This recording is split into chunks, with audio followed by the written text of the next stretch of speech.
ఇది ప్రజాస్వామ్య దేశం. ఈ ప్రజాస్వామ్య దేశంలో ఈ రాష్ట్రంలో ఎవరైనా పార్టీలు పెట్టుకోవచ్చు.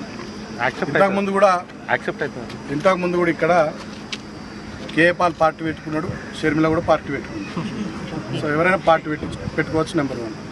నెంబర్ 2, పార్టీ పెట్టిన క్రమంలో ఆ పార్టీ ఎజెండా ఏంది, ఆ పార్టీ విధానం ఏంది, ఆ పార్టీ ప్రజల కోసం పెట్టిన పార్టీయా, ఆ పార్టీని వేరే ఎవరో వెనకాల నుండి పెట్టించిన పార్టీయా, ఇవి ప్రజలన్నీ కూడా గమనిస్తారు. 2వది. 3వది, గతంలో కూడా తెలంగాణలో చాలా పార్టీలు వచ్చినాయి. ఆలి నరేంద్ర గారి నుంచి మొదలుకొని నాగం జనార్దన్ రెడ్డి గారు, దేవేంద్ర గౌడ్ గారు, తర్వాత ఇతరత్ర చాలామంది, విజయశాంతి గారు, చాలామంది పార్టీలు పెట్టారు.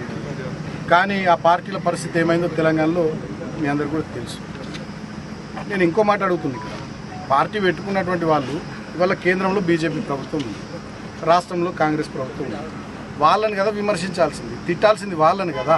వాళ్ళని తిట్టకుండా మా ప్రతిపక్షాన్ని తిట్టుడేంది అంటేనే ఆ పార్టీ వైఖరి ఏందో, ఆ పార్టీ విధానం ఏందో దాన్ని బట్టి అర్థం చేసుకోవచ్చు. ఇక మీరు అన్న ప్రశ్న సారయ్య గారు అడిగారు, కేసీఆర్ మరమనిషి. నేను ఒక మాట అంటున్నా బ్రదర్, అసలు కేసీఆర్ గారు లేకపోతే తెలంగాణ ఎక్కడిది, మేమంతా ఎక్కడిది, మనం ఎక్కడిది. కేసీఆర్ గారి గురించి మాట్లాడే ముందు ఆలోచించుకోవాలి కదా. కేసీఆర్ గారే లేని మనం ఎక్కడిది, మన తెలంగాణ ఎక్కడిది. అన్నిటికన్నా ముఖ్యంగా కేసీఆర్ గారిని మరమనిషి అని మాట్లాడినటువంటి వాళ్ళకి నేను గుర్తు చేస్తాను. కేసీఆర్ ఎట్లా మరమనిషి అవుతాడు? 70 లక్షల పైచిలకు రైతుల కుటుంబాలకు 73,000 కోట్లు రైతు బంధు రూపంలో లేచినందుకు కేసీఆర్ మరమనిషి అవుతారా? 15 లక్షల ఆడబిడ్డల పెళ్లిళ్ళు చేసి కళ్యాణ లక్ష్మి కింద ₹1,00,000 ఇచ్చినందుకు కేసీఆర్ మరమనిషి అవుతారా? 15 లక్షల గర్భిణీ స్త్రీలకు కేసీఆర్ కిట్ ఇచ్చి ఒక అన్నలాగా వాళ్ళని ఆదుకున్నందుకు కేసీఆర్ మరమనిషి అవుతారా? 4.5 లక్షల ఒంటరి మహిళలకు 200 ఉన్న పెన్షన్ 2,000 రూపాయలు చేసి వాళ్ళకి పెన్షన్ ఇచ్చినందుకు కేసీఆర్ మరమనిషి అవుతారా? లక్షలాది మంది అవ్వలకు తాతలకు 200 ఉన్న పెన్షను 2,000 రూపాయలు చేసి వాళ్ళ కన్న కొడుకులాగా ఇచ్చి ఆ కుటుంబాలను ఆదుకున్నందుకు కేసీఆర్ మరమనిషి అవుతారా? రైతు పెద్ద మరణిస్తే ఆ కుటుంబంలో రైతు బీమా కింద 5 లక్షలు ఇచ్చి ఆ కుటుంబాన్ని ఆదుకున్నందుకు కేసీఆర్ మరమనిషి అవుతారా?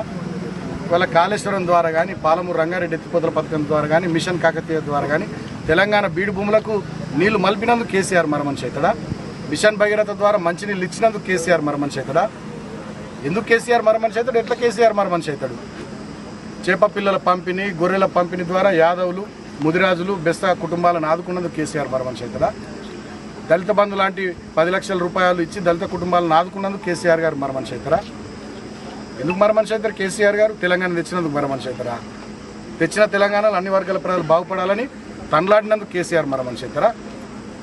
తెలంగాణ ఉద్యమంతోనే సంబంధం లేనటువంటి వ్యక్తి ఇవాళ తెలంగాణ రాష్ట్రానికి ముఖ్యమంత్రి గద్దె మీద కూర్చొని మొత్తం భూములు బుక్క పెట్టుకుంటా, తెలంగాణ నీళ్ళని వాళ్ళ గురువు చంద్రబాబు కోసం ఆంధ్రకు మలుపుకుంటా, తెలంగాణ మీద పెత్తనం చేసుకుంటా, తెలంగాణలో విపరీతమైనటువంటి అవినీతి చేసుకుంటూ, తెలంగాణ రైతులకు రైతు బంధు ఇవ్వకున్నా, తెలంగాణ మహిళలకు ఇచ్చినటువంటి 2,500 మాట మహాలక్ష్మి కింద అది ఇవ్వకున్నా, అదేవిధంగా నిరుద్యోగులకు ఇస్తామన్న నిరుద్యోగ భృతి ఇవ్వకున్నా, తర్వాత 2 లక్షల ఉద్యోగాలు ఇస్తామని నిరుద్యోగులకు అవి ఇవ్వకున్నా, 2 లక్షల రుణమాఫీ చేస్తామని అది చేయకున్నా, రైతు భరోసా కింద 15,000 ఇస్తామన్న అవి ఇవ్వకున్నా, అంటే ఏ ఒక్క వర్గానికి తెలంగాణలో ఏం చేయని ముఖ్యమంత్రి రేవంత్ రెడ్డి ఏమో హృదయం ఉన్న మనిషి అవుతాడు.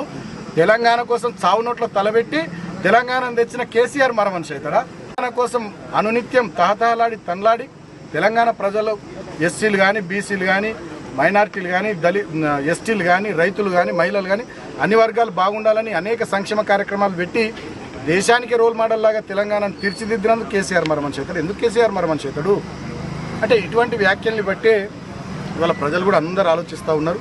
అందరికీ కూడా అన్ని విషయాలు అర్థమవుతూ ఉన్నాయి. రాబోయే రోజుల్లో ముందు ఇంకా చాలా విషయాలు మాట్లాడుకుందాం. డెఫినెట్గా ఒక విషయం మాత్రం చెప్పదలుచుకుందాం. తెలంగాణ అంటే కేసీఆర్, కేసీఆర్ అంటే తెలంగాణ.